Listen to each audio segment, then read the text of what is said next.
Hi traders. അപ്പോൾ ഇന്ന് നമുക്ക് ഗോൾഡിൻ്റെ ഇന്നത്തെ സ്ട്രാറ്റജി എന്താണെന്ന് നോക്കാം. എന്തൊക്കെ അപ്ഡേറ്റ്സുകളാണുള്ളത് നോക്കാം. ഇന്ന് തിങ്കളാഴ്ച. അപ്പോൾ ഇന്നലെ ഗോൾഡ് മുകളിലേക്ക് വന്ന് 3367 വരെ എത്തിയായിരുന്നു. അവിടുന്ന് വീണ്ടും ഒരു റീട്രേസ്മെൻറ്റ് എത്തിയപ്പോൾ 3359 നിൽക്കുന്നു. ഇന്നലെ അതൊരു ഗ്യാപ്പ് അപ്പോട് കൂടിയായിരുന്നു ഷോ ചെയ്തത്, ട്രേഡിങ് നടന്നത്.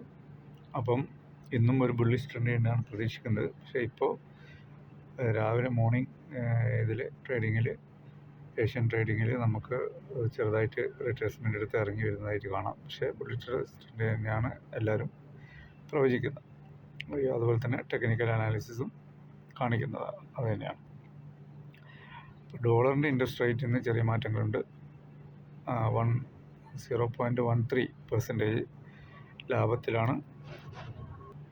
ലാഭത്തിലാണ് ഇന്ന് തുടങ്ങിയിരിക്കുന്നത്. അതായത് 97.98 ഇപ്പം ഡോളറിൻ്റെ ഇൻഡെക്സ് നിൽക്കുന്നത്. പിന്നെ ഇന്ന് പ്രധാനപ്പെട്ട വാർത്തകളൊന്നും ഇല്ല, ഈ ഡോളറുമായി ബന്ധപ്പെട്ട ഡാറ്റകളൊന്നും ഇല്ല. നമുക്ക് ഗോൾഡിൻ്റെ ഇന്നത്തെ ലെവൽസ് എങ്ങനെയാണെന്ന് നോക്കാം. അടുത്ത 1-2 മണിക്കൂറിൽ നമുക്ക് പെട്ടെന്നുള്ള സ്കാൽപ്പേഴ്സിനുള്ള റെസിസ്റ്റൻസും സപ്പോർട്ടും നോക്കാം. റെസിസ്റ്റൻസ് 3361, അത് കഴിഞ്ഞ് 3365, പിന്നെ 3369. ഇങ്ങനെയാണ് റെസിസ്റ്റൻസ്. സപ്പോർട്ട് 3351, 3349, 3318 വരെ ഇറങ്ങുമെന്നാണ് പറയുന്നത് സപ്പോർട്ട്. ഓക്കെ. അപ്പോൾ ഈ സ്കാൽപ്പേഴ്സിന് 3318ൻ്റെയും 3365 ഇടക്ക് ബൈയും സെല്ലും എടുത്ത് നിങ്ങൾക്ക് ട്രേഡിങ് ചെയ്യാവുന്നതാണ്. അതുപോലെ ഡേ ട്രേഡേഴ്സിനുള്ള സപ്പോർട്ടും റെസിസ്റ്റൻസ് നോക്കാം. ഇന്നത്തെ റെസിസ്റ്റൻസ് 3369 തുടങ്ങി 3383, പിന്നെ 3394 അത്ര വിലയാണ്. പിന്നെ പല സൈറ്റുകളും 3400, 412 പറയുന്നുണ്ട്. പക്ഷേ നമുക്കത് കാരണം ഇന്ന് ഡാറ്റയും കാര്യങ്ങളൊന്നും ഇല്ല. പിന്നെ മറ്റുള്ള ജിയോ പൊളിറ്റിക്കൽ എല്ലാം സോൾവ് ആയിട്ടുണ്ട്, എസ്കലേറ്റ് ചെയ്തിട്ടുണ്ട്.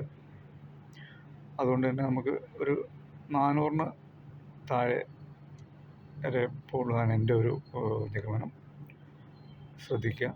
പിന്നെ സപ്പോർട്ട് 3318, 3303, 3296 വരെ പോകാനായിട്ട് സാധ്യത എന്നാണ് ഞാൻ കാണുന്നത്. അപ്പോൾ ഈ ഒരു റേഞ്ചിൽ, അതായത് 3296ൻ്റെയും 3383ൻ്റെയും റേഞ്ചിൽ നിങ്ങൾക്ക് ട്രേഡ് ചെയ്യാം. അവിടെ സെല്ലും ബൈയും എടുത്ത് നിങ്ങൾക്ക് ട്രേഡ് ചെയ്യാൻ പറ്റും. പിന്നെ ന്യൂസുകളാണ് നോക്കാനുള്ളത്. ന്യൂസുകൾ നമുക്ക് നോക്കാം. അപ്പം ഗോൾഡിൻ്റെ ഇത് കണ്ടില്ലേ, ഈ സൈറ്റുകളെല്ലാം പറയുന്ന 3360, 65, 80 ആ ഒരു റേഞ്ചാണ്. ഓക്കെ. അപ്പം നന്നായി ട്രേഡ് ചെയ്യുക, ശ്രദ്ധിച്ച്. അതുപോലെ തന്നെ റിസ്ക് മാനേജ്മെൻറ്റ്, നിങ്ങൾ ഇക്വിറ്റി എപ്പോഴും പിന്നെ സേഫായിട്ട് വെക്കുക. അപ്പോൾ ഓക്കെ, താങ്ക് യു. ഇന്ന് ഇത്രയേ ഉള്ളൂ ഗോൾഡിൻ്റെ അപ്ഡേറ്റ്.